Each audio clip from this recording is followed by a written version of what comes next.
असदुद्दीन ओवैसी बिहार में सक्रिय हैं, लगातार डिमांड कर रहे हैं कि हमको महागठबंधन में शामिल करो, पर उस पर जवाब नहीं आ रहा, तो वो गुस्सा आ गए हैं। गुस्सा आने की पूरी कहानी क्या है ये आपको बताएंगे। इसके अलावा चिराग पासवान ने एक बड़ी रैली में जनता से पूछा कि क्या मुझे बिहार से चुनाव लड़ना चाहिए। सामने से नारा है हाँ लड़ना चाहिए, पर वो कुछ बिटवीन द लाइन्स खेल गए। बोले बिहार से नहीं, बिहार के लिए लड़ूंगा। तो क्या इसके मायने ये हैं कि वो चुनाव नहीं लड़ने जा रहे हैं विधानसभा का?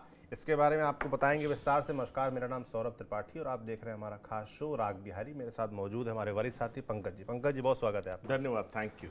सबसे पहले तो यही समझना पड़ेगा कि असदुद्दीन ओवैसी लगातार बिहार में खुद को स्टैब्लिश करने का प्रयास कर रहे हैं। पिछली बार उनका प्रदर्शन ठीक रहा था और कह सकते हैं कि कहीं ना कहीं नुकसान पहुंचाने वाला रहा था आरजेडी के लिए। हालांकि बाद में सभी विधायक चले गए आरजेडी में।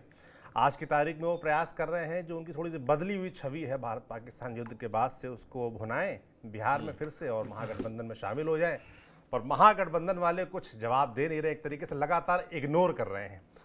और ये इग्नोर करना मुझे लगता है ओवैसी साहब को हर्ट कर गया है और वो अब नाराज हैं और गुस्से वाले स्वर बोल रहे हैं। आरजेडी को, तेजस्वी यादव को टारगेट कर रहे हैं। क्या हो रहा है? देखिए, अगर आप असदुद्दीन ओवैसी की बात करेंगे, लगातार हम लोगों ने बिहार की बात में इसकी चर्चा की और हमने समझने का प्रयास किया, क्योंकि हमारे पास जो भी खबरें थी हम दर्शकों तक पहुंचा रहे थे और दर्शकों को बता रहे थे कि आखिरकार ओवैसी महागठबंधन का हिस्सा बनेंगे या नहीं बनेंगे। और बहुत सारे लोग इसमें पार्टिसिपेट भी कर रहे थे, अपने कमेंट्स लिख रहे थे और उसमें खास तौर पर मैं ऑब्जर्व कर रहा था तो बहुत सारे मुसलमान साथी जो मुस्लिम समाज से आते हैं उनमें भी काफ़ी आक्रोश और गुस्सा दिख रहा था। इसका मतलब बहुत साफ है कि जो ओवैसी के समर्थक हैं, भले ही वो मुस्लिम समाज से आते हों, उनके बीच ये गुस्सा जरूर है कि क्यों नहीं महागठबंधन असदुद्दीन ओवैसी को अपना हिस्सेदार, अपने साथ अपना घटक दल बना रही है। और जो आरजेडी से प्रवक्ता हमारे साथ प्रोग्राम में बैठे थे उनका कहना था कि ये क्यों नहीं हमारे शीर्ष नेतृत्व से बात करते हैं। और उसमें बात बहुत खुल करके आई कि शीर्ष नेतृत्व की बात होती रही है, लालू प्रसाद असदुद्दीन ओवैसी में बात होती रही है। ये समझ से परे है कि दोनों एक दूसरे से बात क्यों नहीं कर रहे हैं। लेकिन असदुद्दीन ओवैसी ने कल अपने एक स्टेटमेंट में कहा कि हमारे प्रदेश अध्यक्ष अख्तरुल इमान, जो कि पहले आरजेडी से विधायक रहे हैं और उसके बाद अब एआईएमआईएम से विधायक हैं, प्रदेश के अध्यक्ष हैं, वो असदुद्दीन ओवैसी की पार्टी की तरफ से बात कर रहे हैं आरजेडी से। लेकिन असदुद्दीन ओवैसी की पार्टी में गुस्सा इस बात का है कि भाई कोई रिस्पांस नहीं मिल रहा है। कई सारी कोऑर्डिनेशन कमेटी की मीटिंग हो गई, उसमें एमआईएम को बुलाया नहीं गया। तो आखिरकार इनका धैर्य जवाब दे रहा है, धीरज जवाब दे रहा है, पेशेंस जवाब दे रहा है। और उसकी बड़ी वजह यह है कि इनको लग रहा है कि हम सब जब एक ही कॉज के लिए फाइट कर रहे हैं, अगर आपकी भी वजह एक है, आप भी बीजेपी को रोकना चाहते हैं, तो फिर क्यों नहीं साथ मिलकर के हम लोग लड़े। और साथ मिलकर के लड़ेंगे तो बीजेपी को हराना बहुत आसान हो जाएगा। सौरभ, एक बात मैं आपके साथ साझा करना चाहूंगा।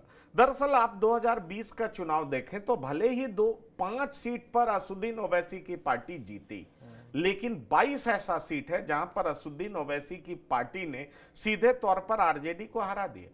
अब बड़ा सवाल यह है कि 22 सीट अगर आ गया होता आरजेडी को तो आज तेजस्वी यादव मुख्यमंत्री होते।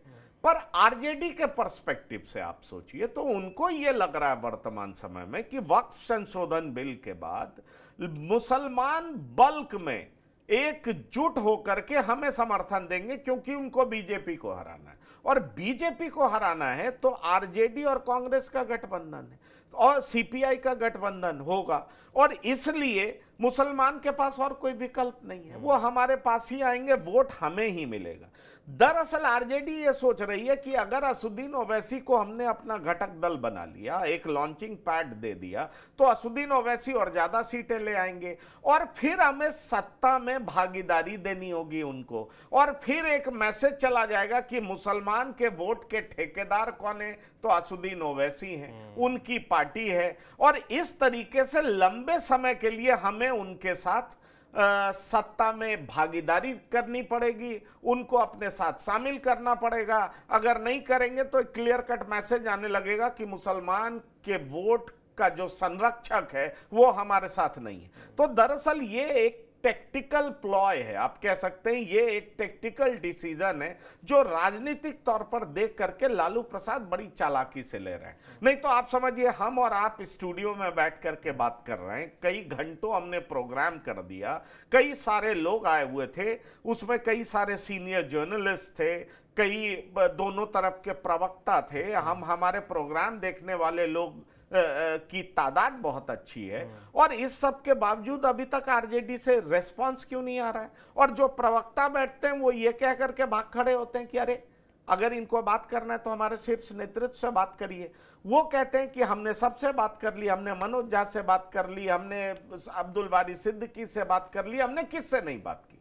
बड़ा सवाल यह है कि अगर मनोज झा दिल्ली में बैठ करके पार्टी के फैसले को प्रभावित कर सकते हैं, नेतृत्व संभाल सकते हैं, तो मनोज झा ये बात नहीं पहुंचाए होंगे आरजेडी तक कि आरजेडी ऐसा ऐसा चाहती है। अगर आप मुझसे पूछें, जो मेरी जानकारी है, जो तेजस्वी यादव के इर्द गिर्द कई सारे ऐसे नेता हैं जिनसे मेरी बात होती है, मैंने उनसे ऑफ द रिकॉर्ड पूछा तो उन्होंने कहा कैसी बात करते हैं पंकज जी, क्या यह मुमकिन है कि हम बैठे बिठाए असदुद्दीन ओवैसी को प्लेटफॉर्म दे दें और कल को मेरे लिए ही सिर दर्द बन जाए? तो यह सारा चक्कर है, क्योंकि एक इसका दूसरा एस्पेक्ट भी देखना पड़ेगा। दूसरा एस्पेक्ट यह है कि पहले असदुद्दीन ओवैसी को इसलिए नहीं लिया जाता था कि ये मुस्लिम परस्त राजनीति करते हैं, इनको साथ लिया तो हिंदू वोट भाग जाएगा, पर ये ऑपरेशन सिंदूर के बाद असदुद्दीन ओवैसी का चेहरा दूसरा दिखा है, हमें ये नहीं भूलना चाहिए। ऐसे लोग जो उन्हें मुस्लिम परस्त राजनीति के लिए कोसते थे, एंटी नेशनल कहते थे, अब उनकी तरफदारी कर रहे हैं, उनकी तारीफ कर रहे हैं। ऐसे में अब जो उनका एक नया चेहरा लोगों के बीच सामने आया है,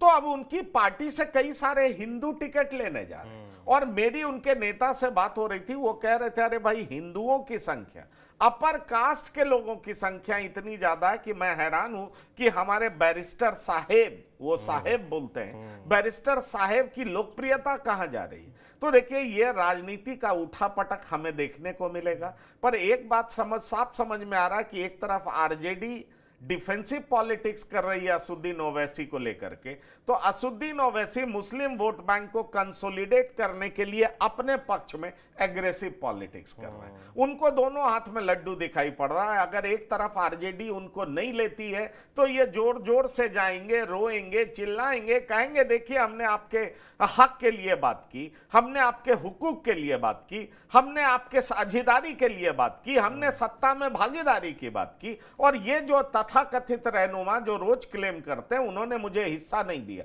मेरी क्या गलती है? मेरी ये गलती है कि मैंने वक्फ संशोधन बिल के लिए आवाज उठाया, मेरी ये गलती है कि मैंने ट्रिपल तलाक के खिलाफ वोट उठाया, मेरी ये गलती है कि मैं मुसलमानों के कॉज के लिए बात करता हूं, मेरी ये गलती है कि मैं कहता हूं कि आबादी के हिसाब से सीटों की संख्या दो। वो तो आरजेडी नहीं करती है, वो तो कांग्रेस नहीं करती है। इसलिए ये सारी बात असदुद्दीन ओवैसी इंतजार में बैठे, उनकी पार्टी इंतजार में बैठी है और धमकी दे रही है। अरे मेरे प्रोग्राम में तो आरजेडी को धमकी दिया कि बाद में मत रोइएगा, किसी घमंड में मत रहिए, हम लोग आपसे डरते नहीं हैं, बीजेपी को हराना चाहते हैं इसलिए हम एक साथ होना चाहते हैं, और हम एक साथ होना चाह रहे हैं तो आप हमें एक्सेप्ट क्यों नहीं कर रहे? और ये राजनीति बड़ा दिलचस्प मोड़ ले रही है सौरभ। देखिए आने वाले समय में बिहार में कई सारे रोमांचक परिस्थितियां आपको नजर आएंगी, लोग बड़ा ही रोमांचकारी फैसले ले रहे होंगे, कौन एक दूसरे के सामने होगा, वोटर्स किधर जाएंगे, ये सारी चीजें जल्दी हमारे सामने होंगी। बिल्कुल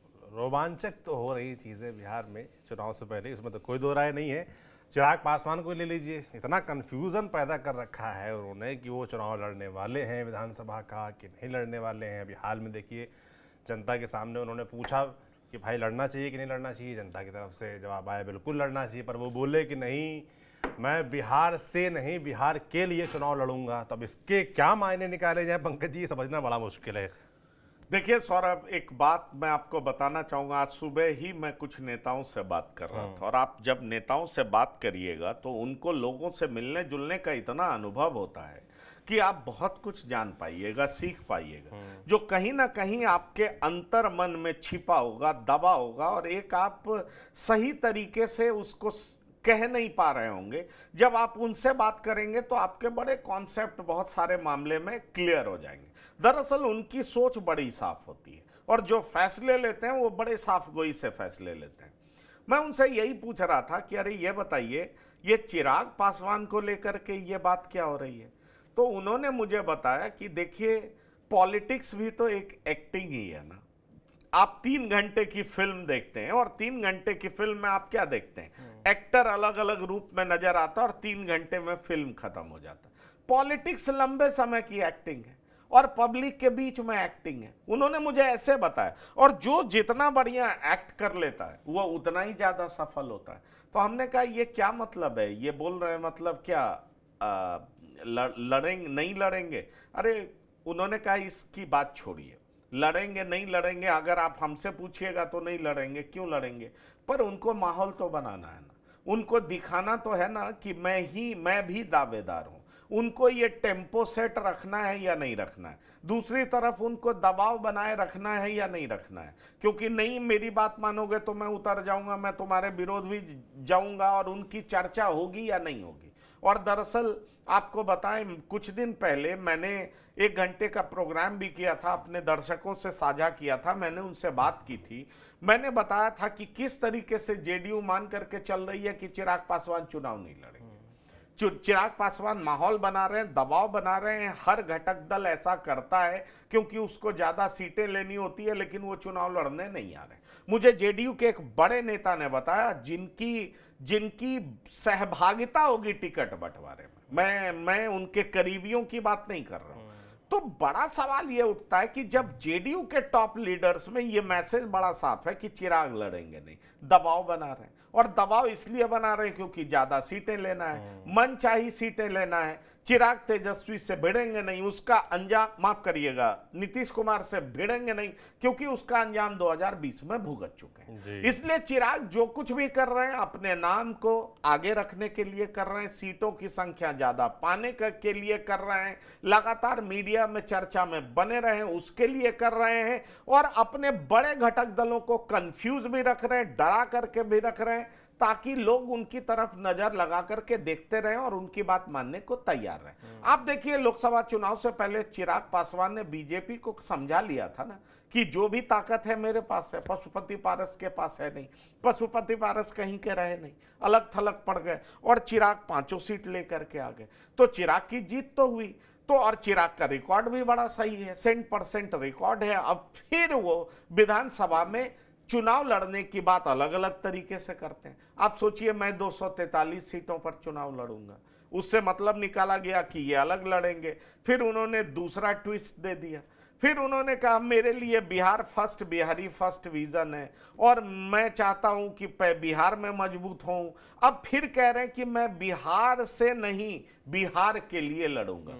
तो ये जो शब्दों के साथ खेलना, उसके हिसाब से एक्ट करना, ये चिराग पासवान बखूबी समझ गए। और इसीलिए लोग कहते हैं कि अरे उनके पिता जितने भी बड़े मौसम वैज्ञानिक हो, पर उनके सुपुत्र यानी दिवंगत नेता रामविलास पासवान के सुपुत्र अपने पिता से भी बेहतर मौसम वैज्ञानिक। अच्छा। इसलिए वो इन तमाम चीजों को देख रहे हैं, पढ़ रहे हैं, अपनी एक अलग आइडेंटिटी भी बनाए हुए हैं। पिता की विरासत को बहुत अच्छे तरीके से उन्होंने संभाल भी लिया है। बिहार में वो बेहद इंपॉर्टेंट एलाई हैं, उनके इधर उधर से मामला गड़बड़ा सकता है। उन्होंने जो कोर्स करेक्शन करना था, जेडीयू से ठीक करना था, उन्होंने कर भी लिया है। अब ये सारा तामझाम जो आप देख रहे हैं वो सीटों के लिए है। और जेडीयू के एक बड़े नेता को मैं नाम नहीं लेते हुए मैं अगर आपसे कहूं तो उनका कहना था कि चिराग अभी क्यों आएंगे, सीएम की वैकेंसी है नहीं, डिप्टी सीएम की गारंटी है नहीं, और वो केंद्रीय मंत्रिमंडल छोड़ करके यहां पर क्यों आएंगे।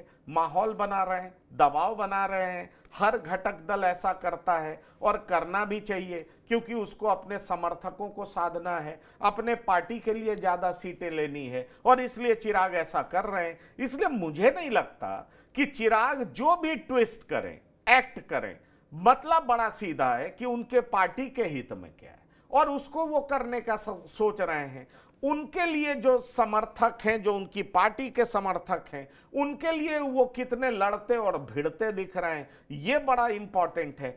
पार्टी में टेम्पो सेट रखने के लिए कि चिराग भी मैदान में उतरेंगे तो बीच बीच में सिगुफा छोड़ देते हैं, इससे समर्थकों का उत्साह कई गुना बढ़ जाता है। पोस्टर्स लगने शुरू हो जाते हैं, बैनर्स लगने शुरू हो जाते हैं, पार्टी को लेकर के लोगों में उत्तेजना बढ़ जाती है। और ये उत्तेजना कायम भी रहना चाहिए, क्योंकि अगर आपका काडर उत्तेजित नहीं रहेगा, आपका काडर उत्साहित नहीं रहेगा, आपका काडर भावुक नहीं रहेगा, आप में बहुत ज्यादा विश्वास नहीं रखेगा, तो यकीन मानिए फिर सड़क पर लड़ेगा कौन आपके लिए, आपकी बात कौन उठाएगा, आपके लिए वोट कौन मांगेगा। और ये ऐसा समय है जब अपने काडर्स को काफी ज्यादा उत्साहित रखना, उनको साथ जोड़े रखना और भावुक बातें करना जिससे उनमें जोश का संचार हो। और चिराग पासवान ये सारा काम बखूबी कर रहे हैं।